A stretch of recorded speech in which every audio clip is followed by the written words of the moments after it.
and obviously you have spent your entire career focusing on Indian companies. How have you seen the Indian stock market evolve over this period of time in your experience? So there have been a lot of changes. So I started in early 2000s. Yeah, it's been almost 18 years.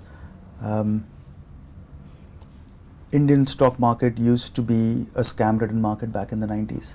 There was Harshad Mehta and Ketan Parekh and all sort of scams. I think the regulations have improved a lot. It has been sort of a very smooth functioning market as compared to many of the bigger markets over the last these 18-20 years. So that is good. That gives a lot of comfort for investors investing into India. I think there have been a lot of sort of regulatory changes as well,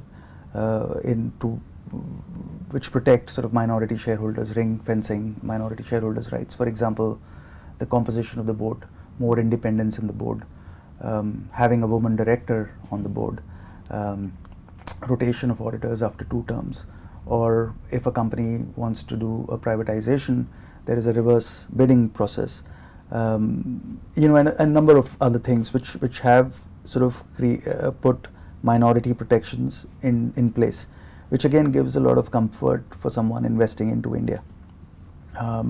So that is one thing. So the governance of the whole Indian market, I think, has improved drastically over the last 20 years or so. Now, if you look at companies, I remember in mid-2000s, the big companies that were there in India, or companies which were generating a lot of wealth, were companies that had sort of questionable management practices. And a lot of those businesses are not there anymore. They're gone. And I think this process started back in 2009-10. There was an Indian internet technology company called Satyam, which went bankrupt, and there was a scam. And immediately, sort of after that, there was a telecom scam which came into light, and there was a mining scam, and there was a series of that. What it kick-started was a corporate cleansing process, which went through the first half of 2010s, I would say. And then in the second half of 2010s, in the last 5 or 6 years, a number of new reforms have been implemented in India, like Goods and Services Tax, or Real Estate Regulation Act, or the whole e-governance piece, which is also sort of adding to this corporate cleansing. It has become more difficult for poorly governed companies to operate in India and to grow. They are struggling, and it has become easier for well-governed companies to thrive. And investors have rewarded those better governed companies, and they are doing better.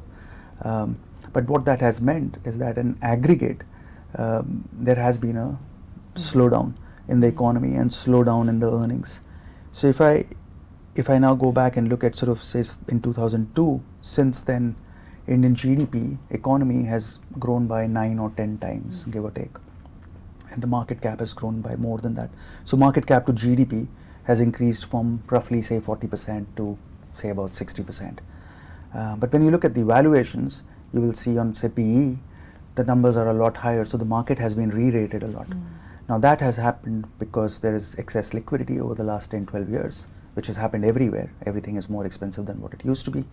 And the second is, I think the governance about Indian market has improved, not just market, but companies as well. So that it might be more sustainable. But the other thing to look at is that profit to GDP in India has fallen a lot. It has averaged about 4% in the last 20 years. It peaked at about 7% in 2009-10, and now it is below 2%. And that is because of the things that I was just telling you in the last 10, 12 years.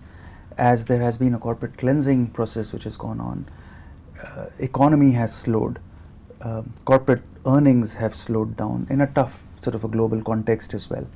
And I believe that all the changes that have happened are very positive from a long-term perspective. And there will be a reversion in the profit to GDP, and the earnings will start growing faster whenever we are through the current crisis.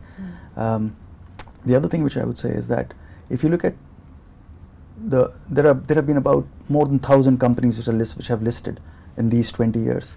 And several of the large wealth creators over the last 18 years have been companies which were newly listed. So for example, TCS, Tata Consultancy, or Maruti, or Kotak Mahindra Bank, Bajaj Finance or retailer D-Mart, they were not there.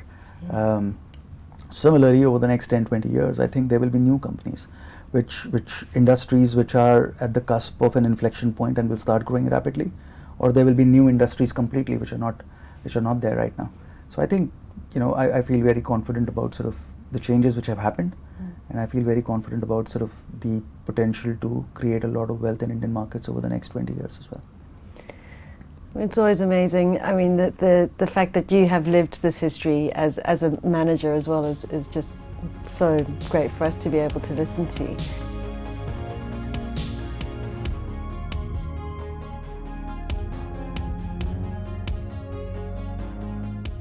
投资一定有风险，基金投资有赚有赔，申购前应详阅公开说明书与投资人须知。